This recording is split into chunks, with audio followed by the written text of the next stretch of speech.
Selamat pagi, siang, sore, dan malam dimanapun Bapak Ibu dan teman-teman selama berada.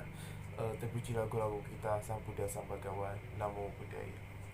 Pada kesempatan yang baik ini sebelumnya saya ingin berterima kasih kepada Ki Ananda yang telah memberikan saya kesempatan untuk berbuat baik sehingga saya bisa berbagi kepada teman-teman yang sedang menyaksikan video ini. Eh, tapi sebelum itu izinkanlah saya berbagi kepada teman-teman bukan karena saya ingin menggurui teman-teman, bukan karena saya lebih pintar daripada teman-teman, tapi ini adalah sebagai pengingat juga bagi saya supaya nanti saya bisa menjadi manusia yang lebih baik lagi ke depannya. Oke, tanpa berlama-lama lagi, sebelumnya izinkanlah saya dengan kerendahan hati memperkenalkan diri. Saya Juan Witama Putra. Pada kesempatan kali ini saya akan membahas tema tentang tujuan kita itu sama. Ya, ketika kita dilahirkan di dunia ini, ketika kita sudah menghirup napas di dunia ini, tapi tentunya tujuan setiap manusia itu adalah sama, Bapak Ibu. Loh, kok bisa sama? Bagaimana bisa sama? Oke, sekarang saya ingin bertanya kepada Bapak Ibu. Coba Bapak Ibu jawab dari rumah masing-masing atau dari tempat Bapak Ibu menonton video ini. Apa sih tujuan Bapak Ibu hidup di dunia ini? Oke, 5, 4, 3, 2, 1. Mungkin ada yang menjawab, oh saya ingin menjadi orang yang kaya, oh saya ingin mencapai tingkat kesucian, atau saya ingin mencapai, atau saya ingin terlahir di alam yang lebih baik lagi, saya ingin punya keluarga yang harmonis, saya ingin punya mobil dan lain sebagainya. Ya. Tapi Bapak Ibu, ketika kita sudah punya rumah, ketika kita sudah punya mobil, ketika kita sudah menjadi sukses, ketika kita sudah menjadi kaya, ketika kita sudah mencapai apa yang kita inginkan, apa yang kita impikan, apa yang kita rasakan Bapak Ibu? Ya, kita akan merasa bahagia Bapak Ibu. Ya, kenapa? Karena apa yang kita inginkan terwujud.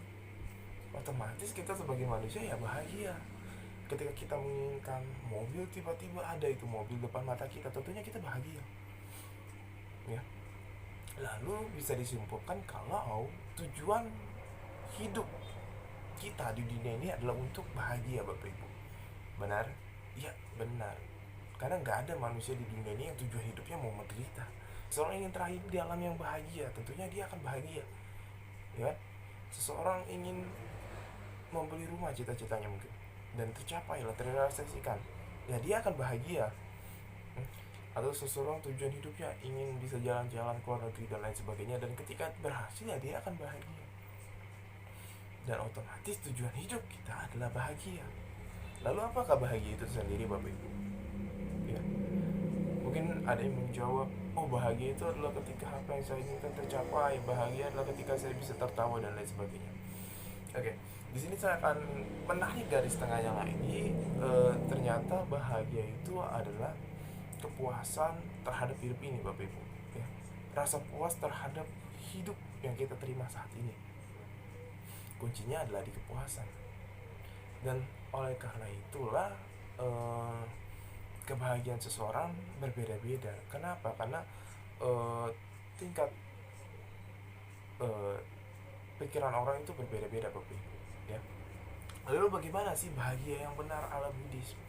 Ya, tentunya kita sebagai perumah tangga memiliki 5 aturan sila, Bapak Ibu, atau Pancasila.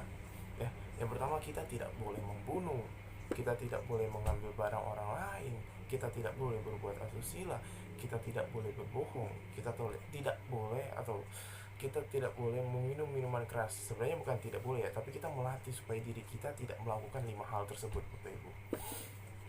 Boleh memang melakukannya, boleh-boleh saja, tapi ada akibatnya. Nah, lalu bagaimana bahagia yang benar? Nah, itu tadi kita melihat dari segi Pancasila, Bapak Ibu. Ya, kebahagiaan itu tidak kita peroleh dengan pembunuhan, artinya dengan kita membunuh makhluk hidup. Sebagai contoh mungkin kita membunuh ayam, lalu kita senang dengan hal itu berbahaya sekali, Bapak Ibu. Ya. Terus yang kedua, kita mengambil barang orang lain misalkan, lalu kita senang. Terus kita berbuat asusila, tidak, ya Bapak Ibu ya. Terus kita tidak juga memperoleh kebahagiaan itu dari membohongi orang lain. Lalu kita tidak mendapatkan kebahagiaan itu juga dengan cara kita minum minuman keras, atau banyaklah yang dapat menghilangkan kesadaran kita, narkoba dan lain sebagainya. Ya. Nah, dari kita sudah melihat segi Pancasila tadi, ya berarti itu adalah pedoman kita bagaimana caranya kita bahagia, Bapak Ibu. Nah, setelah kita lihat Pancasila, yang kedua apa? caranya bahagia kita berterima kasih dengan apa yang kita punya Bapak Ibu. Gitu. Kita selalu membandingkan mungkin hidup kita dengan orang lain. Ketika kita bangun dari tempat tidur kita hanya punya Tuhan Bapak Ibu. Yang pertama kita berterima kasih dengan apa yang kita punya. Lalu yang kedua adalah kita marah terhadap sesuatu yang kita tidak miliki. Berterima kasih dengan apa yang kita miliki sebagai contoh, gitu loh Bapak Ibu. Kita sadar ya dengan apa yang kita miliki yang mungkin orang lain belum tentu kita miliki. Artinya apa? Pikiran kita akan senantiasa terus bahagia. Sebagai contoh, saya punya handphone ya, saya gunakan handphone ini dengan semaksimal mungkin meskipun handphone ini udah jadul, udah nge-lag, tapi saya tetap bersyukur. Kenapa? Karena saya tetap punya handphone. Dan yang tidak berterima kasih dan marah terhadap sesuatu yang kita tidak miliki adalah sebagai contoh, saya punya handphone ya, lalu handphone ini sudah jadul, sudah nge-lag dan lain sebagainya. Setiap hari saya kerjaannya itu cuma ngomel, cuma marah, aduh kenapa ini handphone lain sekali, aduh kenapa ini handphone ketinggalan zaman Bapak Ibu ya. Itu sebagai contoh yang artinya kita berterima kasih dengan apa yang kita miliki.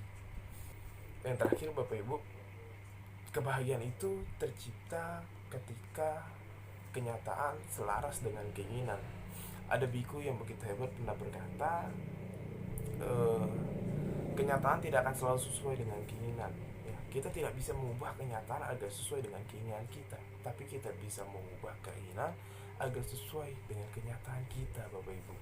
Artinya apa? Ketika kita memimpikan sesuatu, ketika kita menginginkan sesuatu dan kenyataannya tidak tercapai, ya kita akan bersedih Bapak Ibu ya. Ada satu cerita, ada satu anak yang belajar dengan sungguh-sungguh karena ingin mendapatkan juara satu dan membahagiakan orang tuanya. Tapi ketika dia sudah belajar sungguh-sungguh, dia sudah mengerjakan ulangan dengan sungguh-sungguh, dan ketika pembagian rapot, anak ini mendapatkan ranking 4. Dia menangis kepada ayahnya. Ayah, saya hanya mendapatkan ranking 4. Saya tidak bisa menjadi anak yang berguna bagi ayah. Lalu ayahnya ini berkata, gak apa-apa nak, kamu adalah seorang pahlawan. Kok pahlawan ayah? Ya karena kamu sudah membiarkan teman kamu untuk mendapat juara 1. Kamu sudah memberikan kesempatan kepada teman kamu untuk mendapatkan juara 1, 2, dan 3. Kamu rela berkorban demi teman kamu. Nah, sambung cerita, tapi pahlawan juga harus memiliki rasa toleransi, katanya tersebut ya. Mungkin sekarang kamu yang menjadi pahlawan, tapi keesokan harinya ketika ada ujian lagi, ketika ada pembagian rapor, kamu harus bertoleransi kepada teman kamu supaya teman kamu bisa mendapatkan juara 4 dan menjadi pahlawan lagi seperti kamu. Jadi kamu harus belajar lebih sungguh-sungguh lagi. Seperti itu Bapak Ibu. Artinya apa? Memang kenyataannya seperti ini dan kita tidak bisa mengeluh atas sesuatu yang terjadi saat ini ya. Yang kita bisa ubah adalah keinginan kita. Kita selaraskan dengan kenyataan.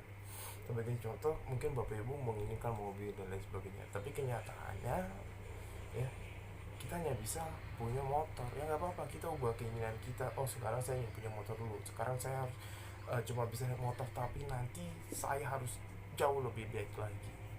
Tadi adalah 3 caranya Bapak Ibu ya, yang telah saya rangkum. Yang pertama apa? Kita berpedoman kepada Pancasila dengan kita tidak mendapatkan kebahagiaan itu dari cara membunuh. Kita juga tidak mendapatkan kebahagiaan itu dengan cara mengambil barang orang lain, dengan berbuat asusila, dengan berbohong, dengan minum-minuman keras ya.